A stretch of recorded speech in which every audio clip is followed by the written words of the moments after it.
ನಮಸ್ತೆ ಎಲ್ರಿಗೂ. ಎಲ್ಲರೂ ಹೇಗಿದ್ದೀರಾ? ಎಲ್ಲರೂ ಆರಾಮಂತ ಅಂದ್ಕೋತೇನೆ. ನಾನು ಕೂಡ ಆರಾಮಾಗಿದ್ದೇನೆ. ಇವತ್ತು ಸಂಡೇ ಏನು ಸ್ಪೆಷಲ್ ಮಾಡೋಣ ಅಂದ್ಕೊಳ್ಳುವಾಗ ಪೂರಿ ಮಾಡೋಣ ಅಂತ ಅನಿಸ್ತು. ಅದಕ್ಕೋಸ್ಕರ ಹಿಟ್ಟು ರೆಡಿ ಮಾಡಿಕೊಂಡೆ ನಾನು. ಜೊತೆಗೆ ಆಲೂಗಡ್ಡೆನ ಬೇಯಿಸಿಟ್ಟಿದ್ದೇನೆ, ಆಲೂಗಡ್ಡೆ ಬಾಜಿಗೆ. ಇದು ಕೋಕೋನಟ್ ಆಯಿಲ್ ಅಮ್ಮ ಕೊಟ್ಟು ಕಳಿಸಿದ್ರು. ಯೂಸ್ ಮಾಡು, ತುಂಬ ಟೈಮ್ ಇಡಬೇಡ ಅಂತ ಹೇಳಿದರು. ಈ ಚಳಿಗೆ ಹೇಗೆ ಗಟ್ಟಿಯಾಗಿದೆ ಅಂತ ಹೇಳಿದರೆ ನೋಡಿ, ವೈಟ್ ಕಾಣ್ತಿದೆ, ಬಟ್ ಏನಿದೆ ಅಂತ ಯಾರಿಗೂ ಗೊತ್ತಾಗಲಿಕ್ಕಿಲ್ಲ. ಅದು ಸ್ವಲ್ಪ ಮೆಲ್ಟ್ ಆಗಲಿ ಅಂತ ಹೇಳಿ ಸೈಡಿಗೆ ಇಟ್ಟಿದ್ದೇನೆ. ಹಾಗೆ ಇವತ್ತು ಚಪಾತಿ ಮತ್ತು ಪೂರಿ ಮತ್ತು ಬಾಜಿ ಜೊತೆ ನನ್ನ ಬ್ರೇಕ್ಫಾಸ್ಟ್. ಹಾಗೆ ಗಂಗಮ್ಮನ ಅಲ್ಲಿ ಕಟ್ಟಿ ಬಂದೆ. ನನ್ನ ಜೊತೆಗೆ ಪೀಕು ಇದ್ದಾನೆ. ಪೀಕು ಇಲ್ಲದೆ ನಾನು ಬರೋದೇ ಇಲ್ಲ ಅಂತ ಅಂದ್ಕೋತೇನೆ. ಗಂಗಮ್ಮನ ನೋಡಿದ ತಕ್ಷಣ ಪೀಕು ಎಲ್ಲೇ ಇದ್ದರೂ ಓಡ್ಕೊಂಡು ಬರ್ತಾನೆ. ಜೊತೆಗೆ ಗಂಗಮ್ಮನ ಗೋಳು ಹೊಯ್ಕೊಳ್ಳೋಕ್ಕೆ. ನೋಡಿ, ಈ ಕೆಸರಲ್ಲಿ ಕೂಡ ಇವನಿಗೆ ಬರಬೇಕು, ಇಲ್ಲದಿದ್ದರೆ ಅವನಿಗೆ ಸಮಾಧಾನ ಇಲ್ಲ. ಈ ಒಂದು ಹುಳ ದಾರಿ ಸೈಡಲ್ಲಿತ್ತು. ನಾನು ಫಸ್ಟ್ ಟೈಮ್ ನೋಡ್ತಿದ್ದೇನೆ. ಇದೇ ಕಾಡಲ್ಲಿದ್ದರೂ ನಾನೇ ಫಸ್ಟ್ ಟೈಮ್ ನೋಡ್ತಿದ್ದೇನೆ. ಅದರ ಕಣ್ಣು ನೋಡಿ, ಟಚ್ ಮಾಡಿದರೆ ಹಾರ್ತಿತ್ತು.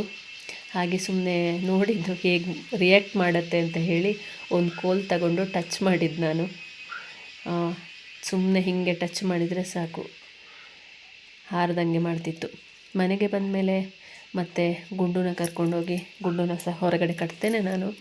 ಅವನು ಇಲ್ಲದಿದ್ದರೆ ಗಂಗಮ್ಮನ ಕಟ್ಟಿದ ತಕ್ಷಣ ಸ್ಟಾರ್ಟ್ ಮಾಡ್ತಾನೆ ಅಂಬಾ ಅಂತ ಹೇಳೋಕ್ಕೆ. ಎಷ್ಟು ಹೊತ್ತುತ್ತಿಲ್ಲ, ಅದಕ್ಕೆ ಹೊರಗಡೆ ಹೋಗಿ ಕಟ್ತೇನೆ ನಾನು. ಲಾಸ್ಟ್ ಟೈಮ್ ನನ್ನ ಹೂ ತೋಟ ಅಂತ ಹೇಳಿ ಕೆಲವು ವಿಡಿಯೋ ಮಾಡಿದ್ದೆ. ಇನ್ನು ಕೆಲವು ಹೂಗಳು ಆಗಿರಲಿಲ್ಲ. ಈ ಹೂ ಮೊನ್ನೆ ಇರಲಿಲ್ಲ, ಅದಕ್ಕೋಸ್ಕರ ಈ ಹೂನ ತೋರಿಸೋಣ ಅಂತ ಹೇಳಿ ವಿಡಿಯೋ ಮಾಡ್ತಾಯಿದ್ದೇನೆ. 2-3 ಕಲರ್ ಆಗಿರಲಿಲ್ಲ. ಇದು ಆಮೇಲೆ ಆಗಿರೋ ಹೂಗಳು. ಇದೊಂದು ಕಲರ್, ನೆಕ್ಸ್ಟ್ ಇದೊಂದು ಕಲರ್. ನೋಡಿ, ಇದು ಫುಲ್ ಮೊಗ್ಗು ಸಹ ಇದೆ, ಹೂ ಸಹ 4-5 ಆಗಿದೆ. ಸಮಸ್ಯೆ ಏನು ಅಂತ ಹೇಳಿದರೆ, ಈ ವಿಡಿಯೋ ಎಲ್ಲ ಮಾಡಿ ಹಾಕಿದಾಗ ಇಲ್ಲಿ ಸರೌಂಡಿಂಗ್ ಯಾರಾದರೂ ವೀಡಿಯೋಸ್ಗಳನ್ನ ನೋಡಿದರೆ ಗಿಡ ಕೇಳ್ತಾರೆ. ಬಟ್ ಈ ಗಿಡಗಳನ್ನೆಲ್ಲ ಅತ್ತೆ ಮಾವನೇ ಜಾಸ್ತಿ ಮಾಡೋದು, ಮೇಂಟೈನ್ ಮಾಡೋದೆಲ್ಲ ಮಾವನೇ. ಹಾಗಾಗಿ ನಾನು ಹಾಕಿದರೆ ಬೈಗಳು ಸಿಗುತ್ತೆ, ಗಿಡ ಕೇಳಿದರೆ ಬೈತಾರೆ ಕೂಡ. ಅಂದರೆ ಗಿಡಕ್ಕೆ ಕೊಡೋದಕ್ಕೆ ಸಮಸ್ಯೆ ಇಲ್ಲ, ಮತ್ತು ಇಲ್ಲಿ ಇಲ್ಲದ ಹಾಗೆ ಆಗ್ತದೆ, ಕೊಟ್ಟು ಎಲ್ರಿಗೂ ಅಂತ ಹೇಳಿ. ಇದು ತುಂಬ ದೊಡ್ಡ ಹೂವು ಆಗ್ತದೆ. ಬಟ್ ಇಲ್ಲಿ ನಾನೊಂದು ಶಾರ್ಟ್ಸಿಗೆ ಕೂಡ ಈ ಹೂನ ಅಪ್ಲೋಡ್ ಮಾಡಿದ್ದೆ. ಇಲ್ಲಿ ಇನ್ನೂ ಸಹ ಅರಳಲಿಕ್ಕೆ ಬಾಕಿದೆ. ಇದು ಇನ್ನೊಂದು ಕಲರ್, ರೆಡ್ ಅಲ್ಲ, ಬಟ್ ಲಾಸ್ಟ್ ಟೈಮ್ ರೆಡ್ ಹಾಕಿದೆ. ಇದು ರೆಡ್ ಅಲ್ಲ, ಸ್ವಲ್ಪ ಚೇಂಜ್ ಇದೆ. ಇದು ಕೂಡ ತುಂಬ ಹೂ ಇದೆ ಒಟ್ಟಿಗೆ.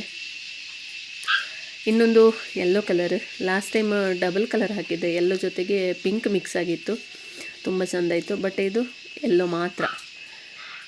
ಅದು ಬಿಸಿಲಿಗೆಲ್ಲ ಕೆಲವು ಸಲ ಪಿಕ್ ತೆಗೆದಾಗ ಕರೆಕ್ಟ್ ಬರಲ್ಲ. ನೋಡಿ ಇಷ್ಟು. ಇದು ಲಾಸ್ಟ್ ಟೈಮ್ ಹಾಕಿದ್ದೆ, ಬಟ್ ಇದೊಂದು ಸೈಡಿಗೆ ಬೇರೆ ಹೂವಾಗಿತ್ತು, ಅದನ್ನ ತೆಗೆದೆ. ಇವತ್ತು ಮಧ್ಯಾಹ್ನಕ್ಕೆ ಕ್ಯಾಬೇಜ್ ಪಲ್ಯ ಮಾಡಿಕೊಂಡೆ. ಮಧ್ಯಾಹ್ನಕ್ಕೆ ಅಡುಗೆ ಕೂಡ ನಾನೇ ಮಾಡಿಕೊಂಡೆ. ಆಲ್ಮೋಸ್ಟ್ ಅತ್ತೆ ಮಾಡ್ತಾರೆ, ಇವತ್ತು ನಾನೇ ಮಾಡಿಕೊಂಡೆ. ಹಾಗೆ ಟೊಮೆಟೊ ಕಾಯಿ ಮೆಣಸನ್ನೆಲ್ಲ ಬೇಯಿಸೋಕ್ಕಿಟ್ಟಿದ್ದೆ. ಹಾಗೆ ಸ್ನ್ಯಾಶ್ ಮಾಡ್ಕೊಂಡು ಟೊಮೆಟೊ ಸಾರು ಮಾಡೋಣ ಅಂತ. ಮಿನಿ ಪಪ್ಪಡ ಅಂತೇಳಿ ಒಂದು ತಂದಿದ್ರು ವಿಜಿ ಅಂಗಡಿಯಿಂದ, ಅದನ್ನ ಕೂಡ ಫ್ರೈ ಮಾಡೋಣ ಅಂತ ಅಂದ್ಕೊಂಡೆ. ಎಲ್ಲರೂ ಊಟಕ್ಕೆ ಇರ್ತಾರೆ, ಇಲ್ಲದಿದ್ದರೆ ಮಕ್ಕಳಿರಲ್ಲ, ವಿಜಿ ಇರಲ್ಲ ಊಟಕ್ಕೆ. ಇವತ್ತು ಎಲ್ಲರೂ ಮನೆಯಲ್ಲೇ ಇರ್ತಾರೆ ಅಂತ ಹೇಳಿ ಒಂದು ಲೈಟಾಗಿ ಡಿನ್ನರ್ ರೆಡಿ ಮಾಡಿದ್ದೇನೆ. ತಿಂತಾರೆ ಅಂತ ಹೇಳಿದರೆ ಸೀಬೆಕಾಯಿ ತಿಂದರೆ ತುಂಬ ಒಳ್ಳೆಯದಂತೆ ಆರೋಗ್ಯಕ್ಕೆ. ವಿಟಮಿನ್ ಯಾವುದೋ ಇದೆ, ನಮ್ಮ ಡಾಕ್ಟರ್ ರಮ ಹೇಳ್ತಾರೆ.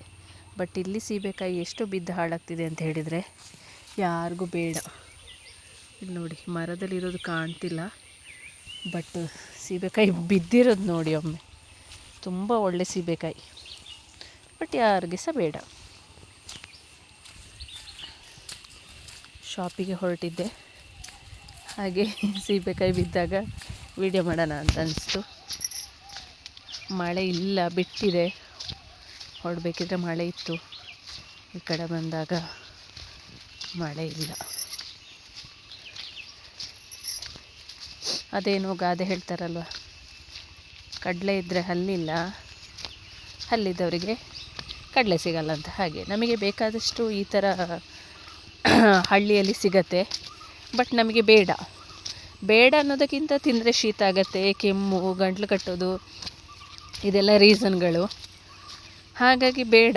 ಇನ್ನು ಡೈಲಿ ಅದನ್ನೆಲ್ಲ ನೋಡ್ತಾ ಇದ್ರೆ ಅಂತೂ ಯಾರಿಗೂ ಬೇಡ. ಹಾಗಾಗಿ ಇನ್ನು ಸಿಟಿಯವರಿಗೆ, ವಿಟಮಿನ್ ಕೊರತೆ ಎಲ್ಲ ಇರುವವರಿಗೆ ಸೀಬೆಕಾಯಿ ತಿನ್ನಲೇಬೇಕು ಅಂತ ಡಾಕ್ಟ್ರು ಹೇಳಿದರೆ ದುಡ್ಡು ಕೊಟ್ಟಾದರೂ ತಗೊಂಡು ತಿಂತಾರೆ ಅಲ್ವಾ? ಹೌದಾ ಅಲ್ವಾ? ಕಮೆಂಟಲ್ಲಿ ಹೇಳಿ ನನಗೆ.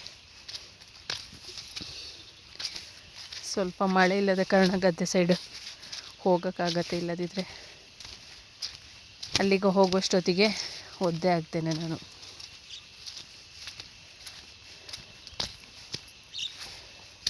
ಇಲ್ಲಿ ನೋಡಿ ಪಕ್ಷಿಗಳು, ಒಂದೇ ಟೈಪ್ ಪಕ್ಷಿಗಳು, ಒಂದು 10-15 ಇತ್ತು. ಮೊನ್ನೆ ಹಾರ್ತಿದ್ವಿ, ಈಗ 1-2 ಹೋಯಿತು, ಅಲ್ಲೊಂದು 3 ಹೋಯಿತು. ತುಂಬ ಒಂದು ಗುಡ್ಡೆ ಇತ್ತಪ್ಪ, ಒಂದು 10-25 ಇತ್ತು. ಮೊನ್ನೆ ವೀಡಿಯೋ ಮಾಡಬೇಕು ಅನ್ನೋಷ್ಟೊತ್ತಿಗೆ ಹಾರಿ ಹೋಯಿತು. ಹಾರಿ ಹೋಗಿ ಕೂತಾಯ್ತು ಇನ್ನೊಂದು ಕಡೆ, ಅಷ್ಟು ಗೊತ್ತಾಗಲಿಲ್ಲ ನನಗೆ, ಫ್ಲ್ಯಾಶ್ ಆಗಿಲ್ಲ. ನೋಡಿ ಸೀಬೆಕಾಯಿ ಮರ, ತೋಟ ಇಡೀ ಸೀಬೆಕಾಯಿ ಮರ, ಅದಕ್ಕೆ ತಿನ್ನುವವರಿಲ್ಲ.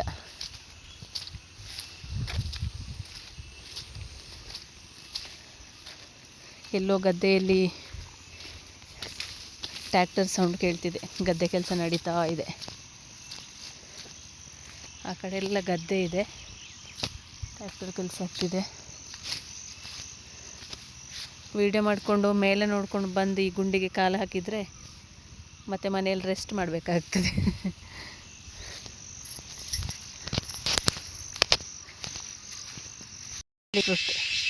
ಹಲಸಿನ ಹಣ್ಣು ಟೌನಲ್ಲಿ ದುಡ್ಡು ಕೊಟ್ಟು ತಿನ್ನಬೇಕು. KGಗೆ ಎಷ್ಟೋ ಎಲ್ಲ ಇರುತ್ತೆ. ಇಲ್ಲಿ ನೋಡಿ ಹಳ್ಳಿ ಅಂತೇಳಿದರೆ ಕಟ್ ಮಾಡಿ ಬೇಕಾದನ್ನ ತಿಂತಾರೆ, ಇಲ್ಲ ಬಿಸಾಕಿರೋ ದಾರಿ ಮಧ್ಯದಲ್ಲೆಲ್ಲ ಹಾಕಿಟ್ಟು ಹೋಗ್ತಾರೆ. ಇದು ಹಳ್ಳಿ ಲೈಫು. ಬೇಕಾದೆಲ್ಲ ಬಿಟ್ಟಿಯಾಗಿ ಬೇಕಾದ ಹಾಗೆ ಸಿಕ್ಕರೆ ಹೀಗೆ ಆಗೋದು ಅಲ್ವಾ? ನನ್ನ ಇವತ್ತಿನ ಈ ಮಿನಿ ಬ್ಲಾಗ್ ನಿಮಗೆ ಖಂಡಿತ ಇಷ್ಟ ಆಗುತ್ತೆ ಅಂತ ಅಂದ್ಕೋತೇನೆ. ಇಷ್ಟ ಆದಲ್ಲಿ ಲೈಕ್, ಶೇರ್, ಕಮೆಂಟ್ಸ್ ಎಲ್ಲ ಹಾಕಿ ಸಪೋರ್ಟ್ ಮಾಡಿ ಅಂತ ಹೇಳ್ಕೊತಾ ಈ ಮಿನಿ ಬ್ಲಾಗ್ನ ಎಂಡ್ ಮಾಡ್ತಿದ್ದೇನೆ. Thank you so much. Next ವಿಡಿಯೋದಲ್ಲಿ ಮತ್ತೆ ಸಿಗ್ತೇನೆ. ಬಾಯ್.